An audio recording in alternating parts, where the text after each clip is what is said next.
Welcome to today's episode of Print to Pixel, the podcast where we talk to marketing leaders and technologists about how omnichannel marketing is revolutionizing the way that direct mail and digital marketing are used together.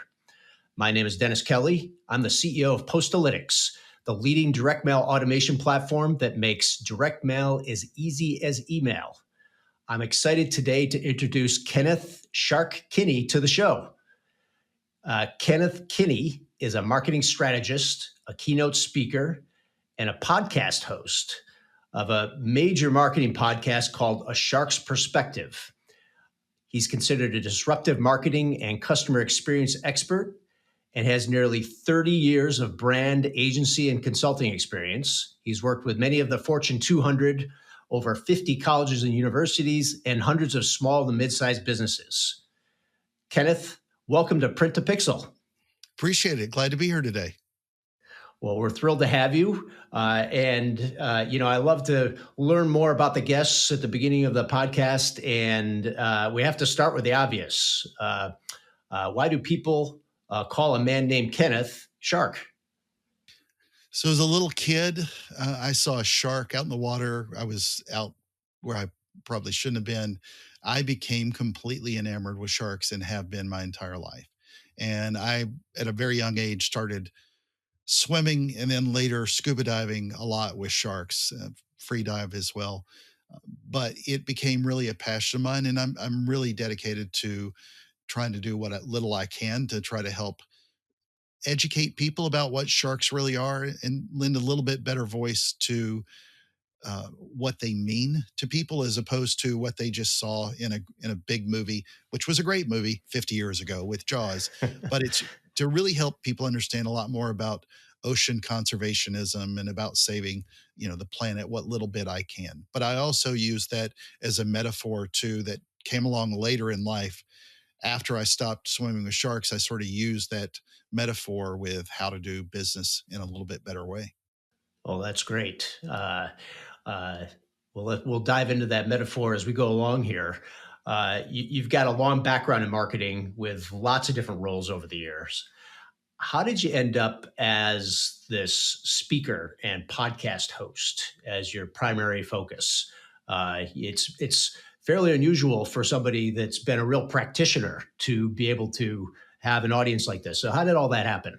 Sure. So 100 years ago or so, when I was coming out of college and I worked heavily in technology in the MarTech space, I had an opportunity to speak to a lot of colleges and universities all across the country. And that made me really enjoy speaking as a whole. And it's a tough training ground because trying to keep an audience captive is one thing, trying to keep a younger audience captive and entertained and not bored to tears is a whole other example. And I've got some. It's why I never speak, to elementary schools. That would not. It's just too tough a market. But as I got later on in life and did the things where I grew up and worked in the corporate world, I had an opportunity to be a consultant multiple times, either an embedded consultant or working directly with a lot of different brands. Then I would go to work with the brands. Then I would go back into some sort of consulting or agency role and so on and so forth. And I did that over the years. One of the things that really mattered to me when trying to speak to audiences about, especially about marketing and advertising and customer experience, was here's what really works and here's what really doesn't work at all. And there's a lot of wonderful, fluffy stuff out there that's great. There's a lot of the hard stuff that I wish was done so much better so that it wouldn't be as obtrusive and annoying as it is that we do in marketing and advertising. There's a middle ground in there. And so that thread is where I'm trying to live. Now, I started spending a lot more time as well in the speaking world. And a couple of years ago, I knew that I wanted to, as I was growing my own podcast and wanting to help inform more people, I leaned a lot more into just learning more about professional speaking as a craft, writing every day, practicing every day, trying to make real impact and change with my messaging as opposed to just doing a 30-minute session at a digital marketing conference. That just sort of got old. And so as I leaned more into it and I saw clients reaching out to me a lot to talk a little bit about marketing and advertising, a little bit about leadership, and way too much about sharks, which feeds into the fun I like to have. It also became it just I was traveling too much, taking too many gigs, and I knew that that's what the space I was going to lean into. I also became this year the host of the National Speakers Association's podcast. It's another podcast that I do, so I get to really spend a lot more time on the craft of speaking because it's not easy. It's easy to go up and have fun and pitch yourself, but audiences care about themselves, as we know. They don't care about my story. It's how my story can help them, make impact with theirs. Sure. It seems you've really embraced podcast as a medium. Uh, Absolutely. No, it's that type of long form medium, if it's educational and entertaining, it's great. And plus, it's a great way, especially during the pandemic. I probably about the time of the pandemic was I might have even been getting a little bit tired of doing the podcast at that point, but it also re-energized me at the time. And it was just I sort of came to appreciate how much of a way it is to just get to know people. right, right. Yeah. I've found as a host here at Print to Pixel uh, that I learn so Yeah, much uh, exactly. just from interviewing folks like yourselves and bringing different experts on different fields. It's a tremendous way to for me as a CEO of a company to actually talk to the market and a lot of different experts. We bring on chief revenue officers, chief marketing officers from all different industries, and it's amazing how much I'm able to learn and then apply internally to the company. So it's a powerful medium that way. Well, and I named my own show A Shark's Perspective, one because of my nickname, but one of the things that you have to do as a somebody that dives with sharks frequently is you have to be aware. And so awareness to me and looking at it not just from my front or my back or my side, looking at things from all different perspectives was as much of a great metaphor in scuba diving with sharks as it was learning from multiple points of view in business. And I think unfortunately too often too many people get too myopic with the way they look at a lot of their marketing and advertising. It could take many different forms. It could be that they spend too much time on one channel or not enough, or they only look at it from the agency standpoint, or they only look at it from the brand standpoint. And it's not that way. Your customer doesn't care about the sausage making process. They care about themselves. They care about the problem they want to solve. And it's up to us to figure out a way to make that connection with them to help them solve their problem. Let's dive in a little bit deeper there. We were talking before about the metaphor of the word shark and kind of what that means.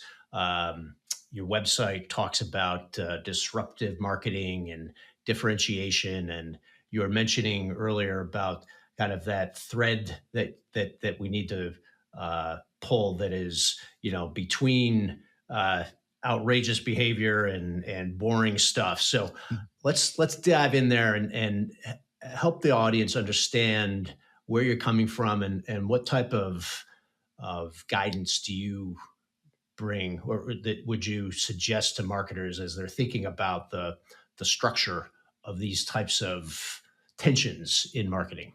Sure.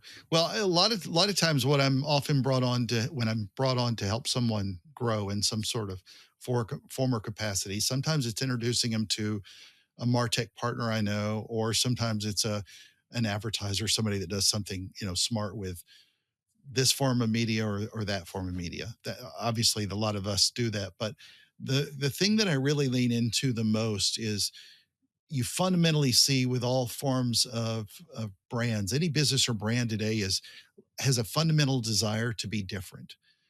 Yet so many of them fall into that, obviously, that sea of sameness, and they become sort of a commodity in the marketplace.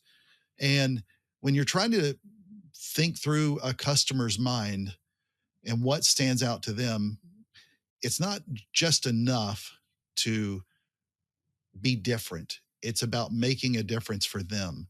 So again, so much of marketing has leaned into my story and how great my story is for me and my brand and my logo.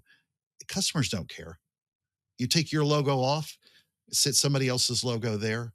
And I'm talking about people, especially direct to consumer type brands. I'm not talking, um, a lot of the people that are selling directly to a consumer, where they see this all the time with in human behavior, is people don't. There are very few brands that people are going to have that love for, but not be taken away if they have a better choice. I mean, as great as Disney World is, I still know that if I go, we were talking about Orlando earlier. I still know that I can go to SeaWorld and Universal and 20 other theme parks there and have a great time.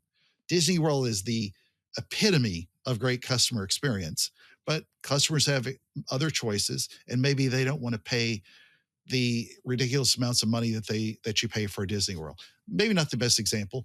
Apple. Apple is another one. Apple, everybody wants that level of experience that Apple provides compared to everything else, which feels like often going into, either having to buy inside of a furniture store or buying a car at a used parking lot, used car lot. It feels that way so often with customer experience. So a lot of the holes that I try to plug are not just the advertising and lead gen holes that we're trying to fix to drive more growth, but really to catch it on the back end as well and plug the holes in the dike so that you're not leaking out as much business as you're bringing in, because so many companies have what a friend of mine used to call an an acquisition addiction problem.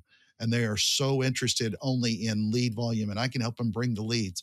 But if, just like on a call with a client today, if they don't know how to optimize it on the back end, whether that's responding to the phone call more quickly, integrating their postcard and digital campaigns together, their direct mail campaigns together, or something, if they're not thinking of it holistically from an omni-channel standpoint, they're going to lose, because the smarter brands that I work with, especially the Fortune 200s, they were doing this on a much more um, strategically aligned and tactically aligned place that would help customers solve the problem, at least metaphorically solve the problem that they were looking to solve, rather than just spewing out, $100,000 on TV ads this weekend.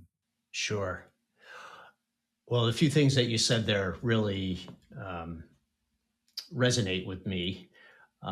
This idea of sea of sameness is something uh, that we at Postalytics think about a lot, and um, but I think that's a great phrase. It's a great way to capture the idea.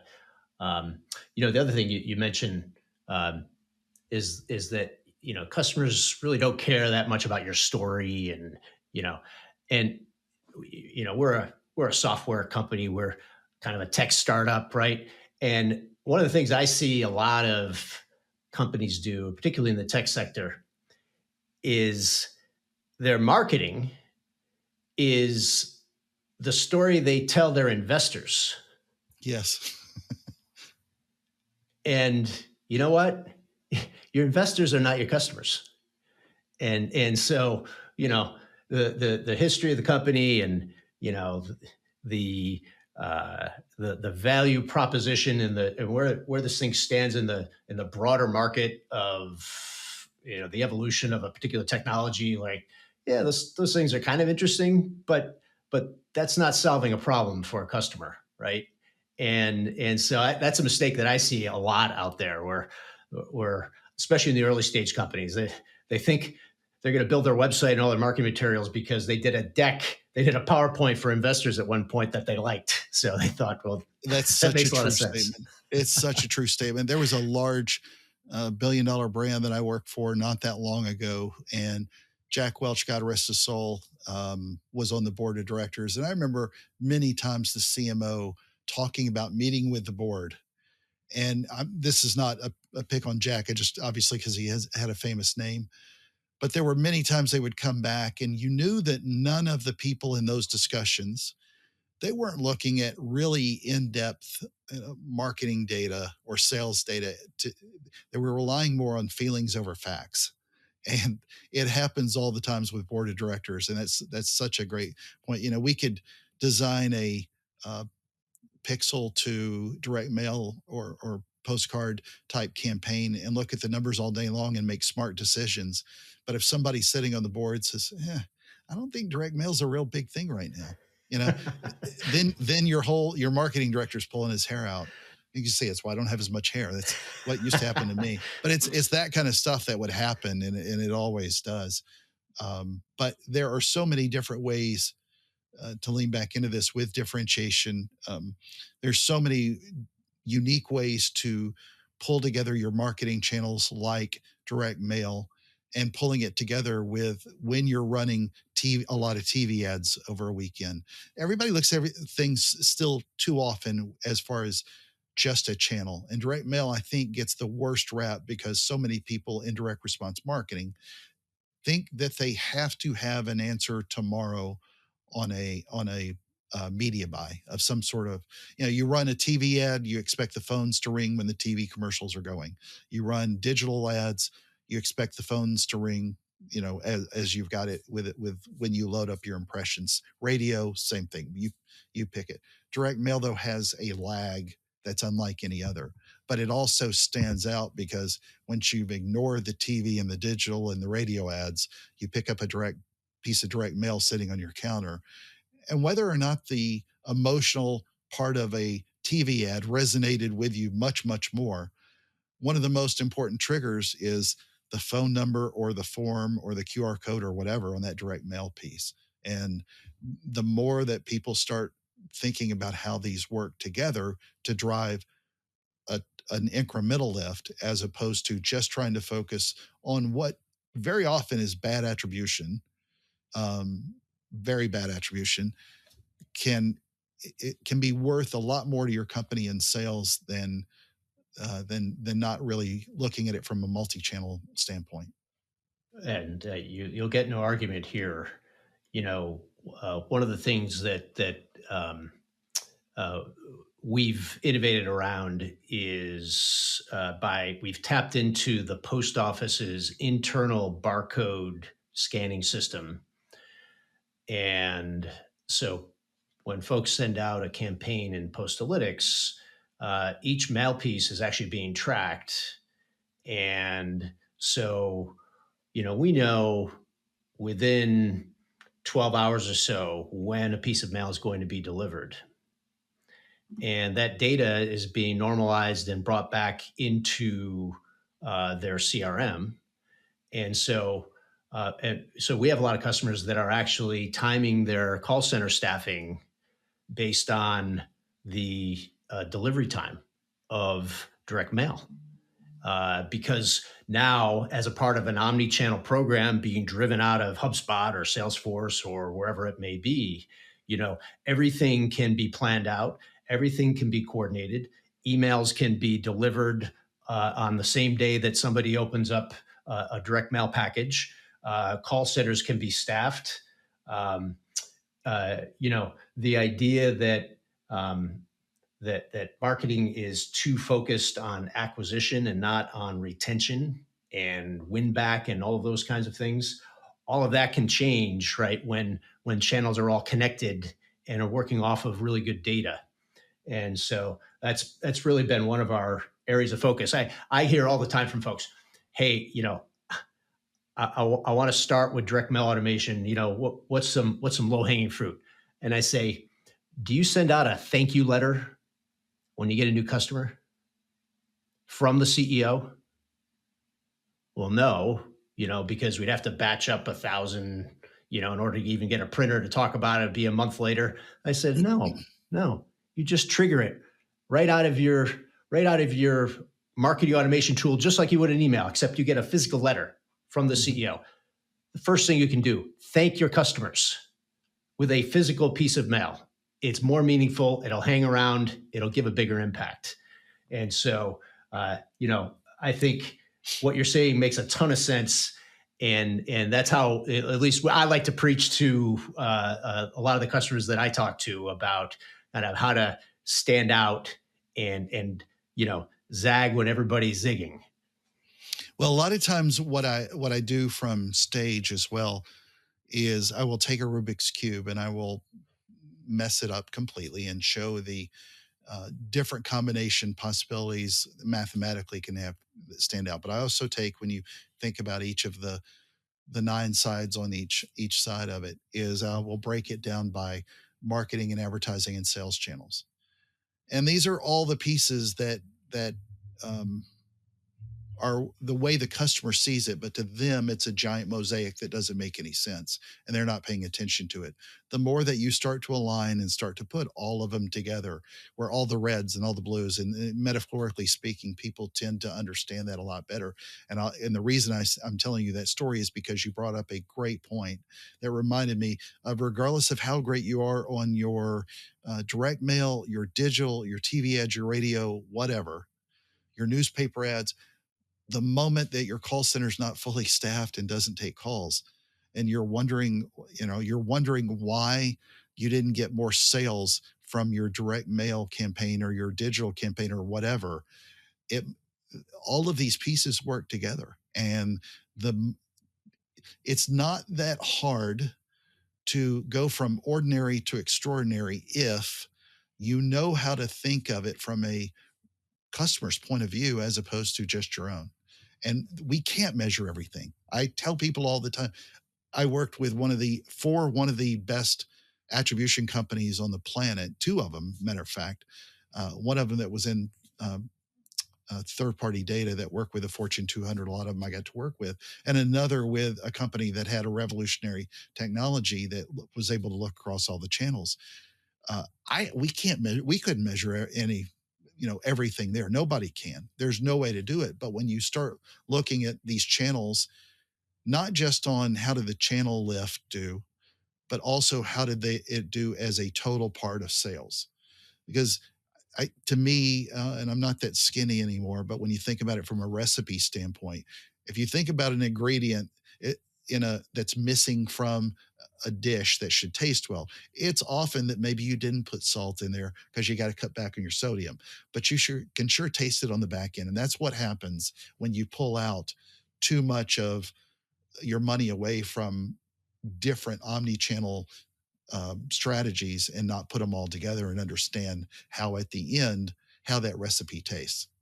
Absolutely. That is a great metaphor for omnichannel marketing. It has to be a good tasting recipe, and you need all the ingredients. Otherwise, it doesn't quite work. Well, So, if you look at, you look at donuts, you look at biscuits, you look at cornbread. I talk about biscuits and cornbread on my own show all the time, just as a joke. It has nothing to do with sharks. well, it's But because for the you're from most, Memphis, right?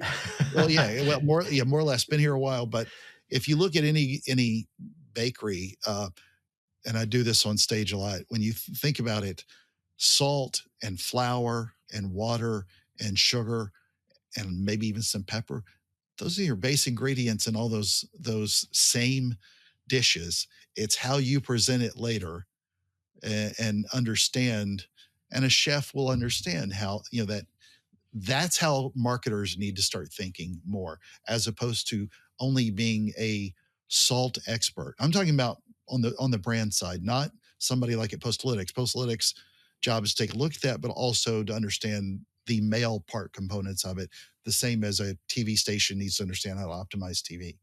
But marketers on the brand side really need to become great chefs, as opposed to just thinking about content marketing only, or advertising as some channel, or making phone calls and they're scared they're going to make customers mad. All that, you have to start thinking about it holistically. Amen to that. Completely agree. And I know our audience is fully aligned with those ideas here as well, because uh,